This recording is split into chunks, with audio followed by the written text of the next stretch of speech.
This is continuing with Chapter 11, Motivation and Emotion, Part 1.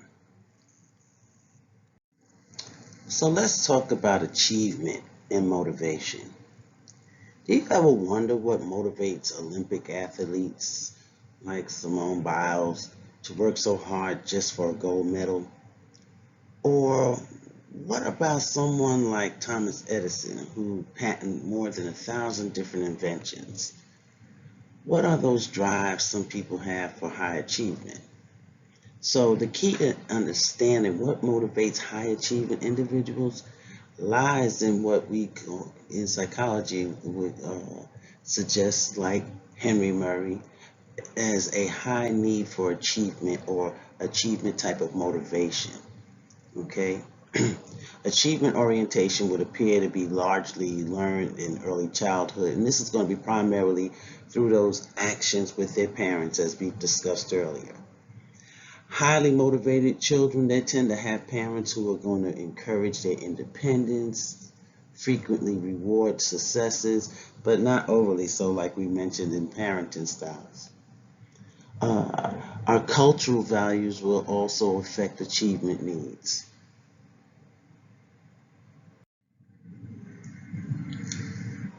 So there's a preference for moderately difficult tasks that one who score high with the need for achievement. People in this particular area, they tend to avoid tasks that's going to be really easy because it offers no real satisfaction and very little challenge to them. And then they also avoid those extremely difficult type of tasks because the probability of success will be really low. In terms of competitiveness, high achievement oriented people are going to be more attracted to having careers and tasks that would involve more competition as well as an opportunity to excel themselves. There's there's the preference for having clear goals in which they would get feedback that would help to build their confidence. Okay, high achievement, oriented people, they tend to prefer those tasks with a clear outcome as well as situations in which they can receive feedback on their performance. They also prefer to be critiqued from a harsh but a competent evaluator rather than a critique as someone who's friendlier but not as competent. Then we speak about more about responsibility. Okay, people with the higher need for achievement, they kind of prefer being personally responsible for a project in order for them to feel satisfied when the task was done well. Next was persistence. Here, high achievement oriented people, they're going to be more likely to, stay on task when it becomes difficult. There was a study in which 47% of high needs of achievement people, they persisted on an unsolvable task until time was called, compared with only 2% of people who scored low in the needs of achievement. Last but not least, being more accomplished. People who have scored high with high needs of achievement, they kind of do better on others with in terms of exams. They'll earn better grades in school. They excel at whatever profession they decide to do.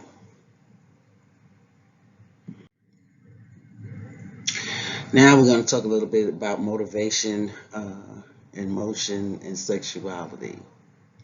So, as you can read, humans are going to be motivated to want to engage in sexual behavior because, one, procreation, the main thing, we reproduce. So it's part of our way of surviving uh, on this earth. But obviously, there is going to be that strong motivation to be able to engage in sexual behavior. Not only is it that survival for our species, but yeah, it's pleasurable. You enjoy it. But sexuality would include so much more than just that reproduction, as mentioned. For us as humans, and even some animals, The sexual relationship will help fulfill many needs, and that includes the need to be connected to someone, intimacy, feeling good and having pleasure, as well as just release of sexual tension.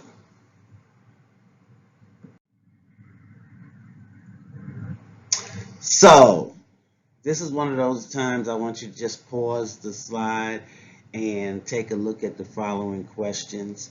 I always talk about, notice when I talk about sex in the classroom, people tend to get really feeling awkward about it. They'll giggle, they'll, get quiet because unfortunately, sex has been labeled as taboo when it's part of our existence. But take a moment and read these questions. The good news is you don't have to worry about answering these questions out loud in class. However, I want you to stop the tape, the video, and just read these questions and answer them for yourselves. Does this provide any insight to your sexuality? And although these are more or less yes and no type questions, I want you to try to give yourself reasons for why you say yes or no. Okay? So, once you see these, you receive your answers, try to see if you can organize it into a list, you know. And maybe perhaps if we have time next week, we'll discuss the list. So, pause right now, answer the questions, and then you can move on.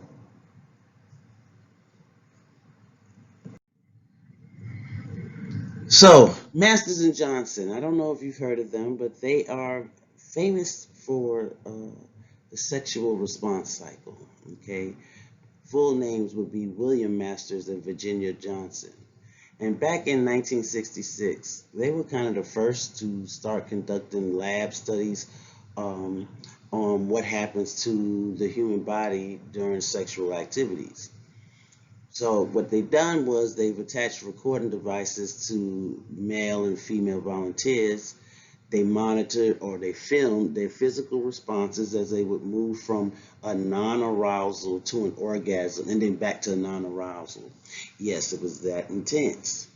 And what they did from that was they labeled the bodily changes during the series of events of that sexual response cycle. Uh, Additional researchers were able to further characterize the differences between the sexual response pattern between men and women. And that sexual response cycle that Masters and Johnson gave was broken down into 4 stages of bodily response. That being sexual arousal, which of course includes excitement, um, plateau, orgasm, and as well as resolution. The slide kind of gives you a good explanation of each of these steps and kind of shows you how the pattern is developed within that response cycle. So, of course, the first one is excitement, and it could last for a few minutes or it may last for a few hours, depending on what it is that is exciting you at that moment. Or is it a fantasy, or is it someone that you're physically attracted to right at that moment? The next step is what they call that plateau phase, and this is where physiologically as well as sexual arousal, it starts to build and get heightened. At this point, men would find themselves getting an erection. Women, they might find that they have a expansion of their vaginal walls. Breast starts feeling a little more tender, and until they reach that peak, it's that buildup that comes along. So it's where they're just at the point of orgasm. So now 3 is the orgasm phase. And during this time, everything's real intense, okay? Um, Women, like I said, we're talking about the vaginal wall. The muscles is going to start to contract. They start to want to release that tension. Um, as well as the uterus beginning to pulsate. The muscles in the penis for men will start to contract, and eventually it'll be where ejaculation will occur. and semen will then follow. Then the fourth step would be that resolution. And pretty much this is that time when you're coming back down from that heightened orgasm phase back to a normal state of mind. For men, it's time for them to relax and rest it out. They just want to. For some, they'll just go and go right to sleep. Whereas for females, they are going back to a normal state. However, it's easy for them to go through the cycle again much faster. So it has been known that women have been able to have multiple orgasms. So although there's an overall pattern of sexual response that's similar in both sexes, there's going to be some variation between specific patterns between men and women. As I mentioned before, immediately after the orgasm, men is generally going to go into what I didn't mention, a refractory period. And that can last actually between 7 minutes up to a full day. Okay, again, refractory is talking about, okay, it's one downtime, I need some rest. My body is like spent. Whereas when we're talking about the female, again, it can follow more of 3 basic type of patterns. Okay, and if you look at if you're looking at the slide kind of shows for the female how they can go back into a cycle no sooner than they go back to a normal state. Now, in terms of sexual orientation, here we know that sexual orientation is talking about that attraction that's going to be actually, it could be toward same sex or opposite sex, or both. Okay, and excuse me, sexual prejudice basically is what it says in terms of looking people having negative attitudes due to one's sexual orientation or their belief system of who they are attracted to. Unfortunately, the hate hasn't gone anywhere. The LGBTQ community is continuously dealing with prejudice and hatred because of who they prefer to love, who they, well, not prefer, who they do love. It's, again, I think I've mentioned it previously, they don't see sexual orientation as being a choice. This is who they feel they are as an individual and who they love. They can't help who they fall in love with. So now we'll talk a little bit about extrinsic versus intrinsic type of motivation. So motivation is kind of based on external rewards or even threats of punishment. That's going to be extrinsic. For intrinsic motivation, this is more about the internal personal satisfaction that you may get from a task or an activity. So think about this. Should parents reward their children for getting good grades? A lot of psychologists, they've been concerned about widespread practice of giving those external or extrinsic type of rewards to help motivate children to have good behaviors. They're kind of concerned because to provide such extrinsic motivation can really affect or seriously affect one's personal intrinsic motivation. Therefore, participation in sports and hobbies like swimming or playing guitar, it's usually intrinsic motivated, but can be impacted if a child is always expecting the parent to give them something for doing something. So unfortunately for many students and workers, like going to school or going to work, that is primarily going to be extrinsically motivated. And the confusion can happen between the two if you continuously have an expectation to have a reward for doing anything. So when we perform a task that has no ulterior purpose. All right, so now we're going to move on to theories of emotion. And We're looking at not only the thought process, but our biological processes as well as the behavioral patterns that may develop because of our emotions. So our emotional experiences, they appear to be from the result of important interactions between several areas of our brain, particularly the cerebral cortex as well as the limbic system. If you recall back in chapter 2, we had a big conversation about cerebral cortex, and remember that was the outermost layer of the brain, and it serves our body's ultimate control as well as our information processing system. That's including our ability to be able to recognize as well as regulate our emotions.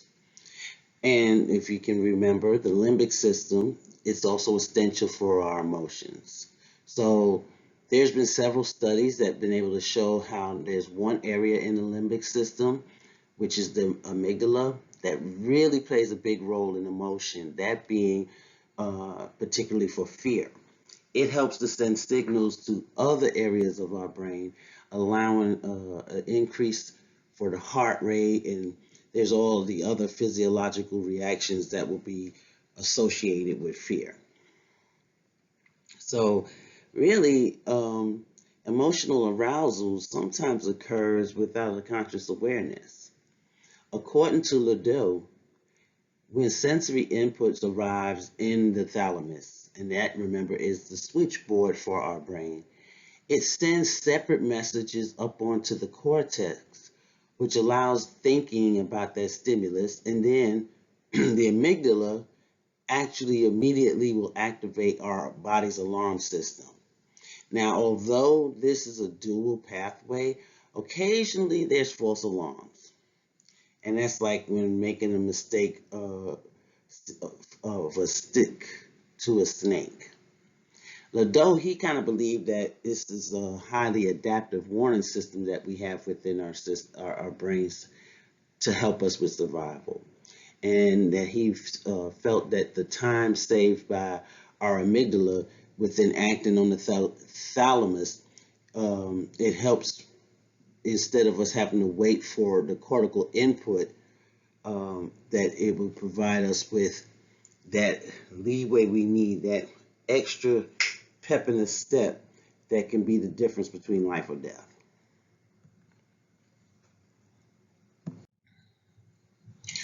Now, as important as our brain is to emotion, it's also got to be understood that our autonomic nervous system, and again, you go back to chapter 2 if you're not remembering, but our autonomic nervous system is also a big play in terms of our signs for arousal. So largely, we have automatic responses that will result from interconnections between the autonomic nervous system as well as various glands and muscles.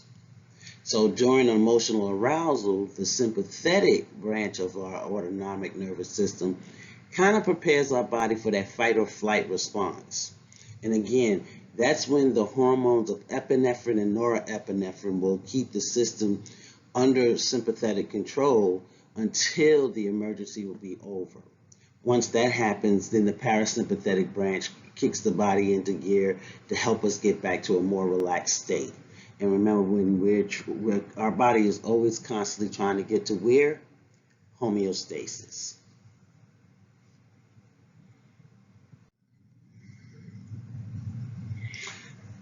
Now, I would love for us to do this in class, but I'll just ask the question, which smile looks more sincere to you?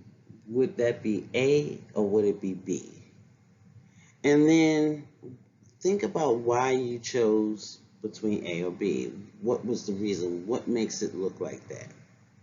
Now, the reason I asked this is we have what we call a Duchamp smile.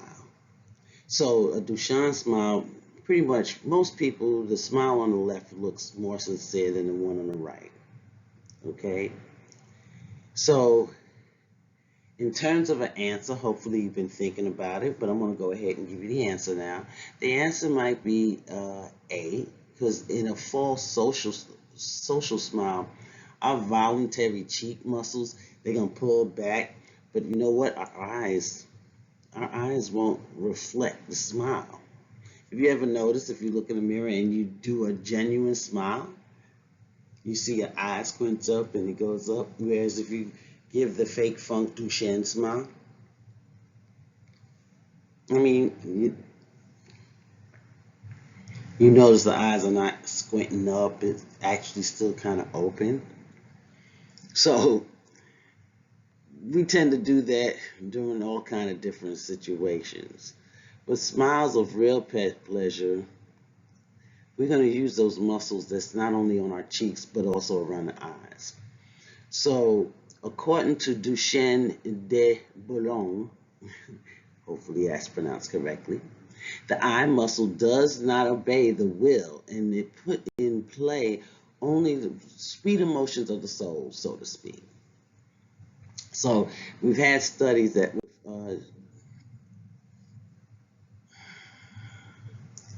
I have to apologize. There are some cuts, but I was going to say we've had studies that demonstrated those facial expressions and how uh, physiologically we, our whole body and our whole face, the brain works to demonstrate it throughout the entire facial features.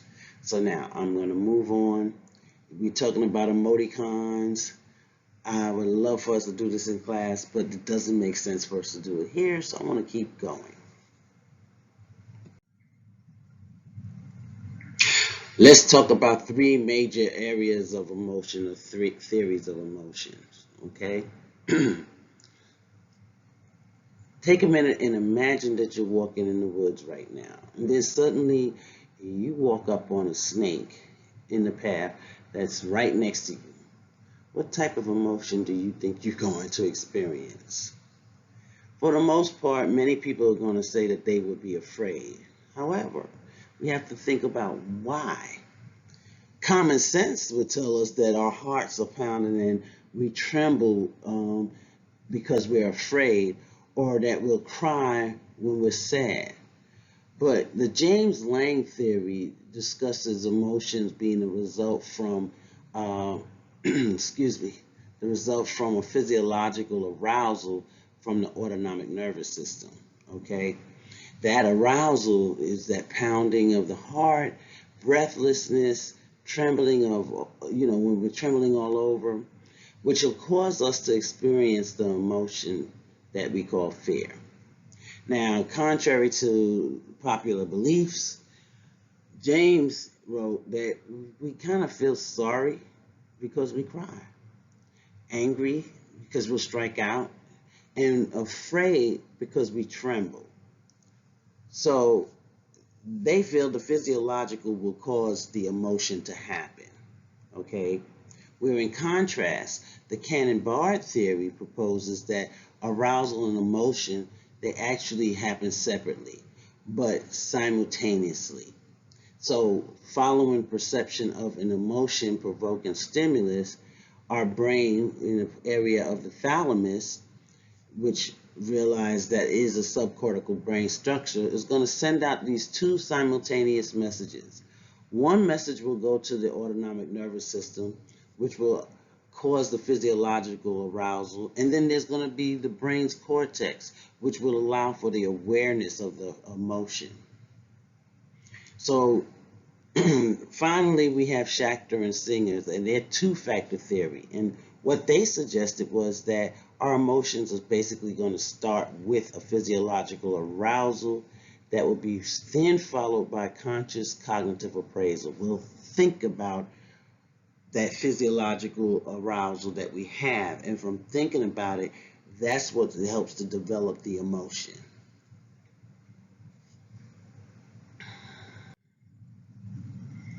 All right. So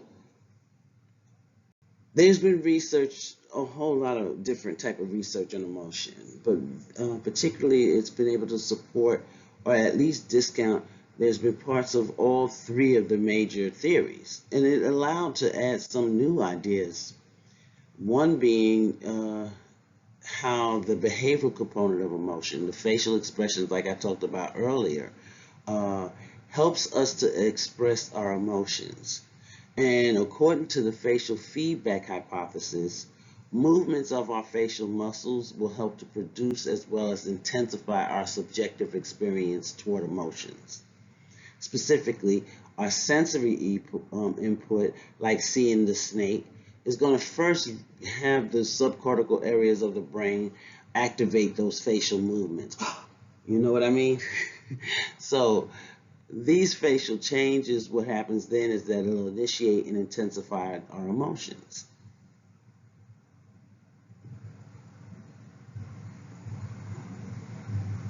And I actually think I'm going to stop here uh, and end it for this part. We still have about another 6, 7 slides, but I will pick that back up again on Monday.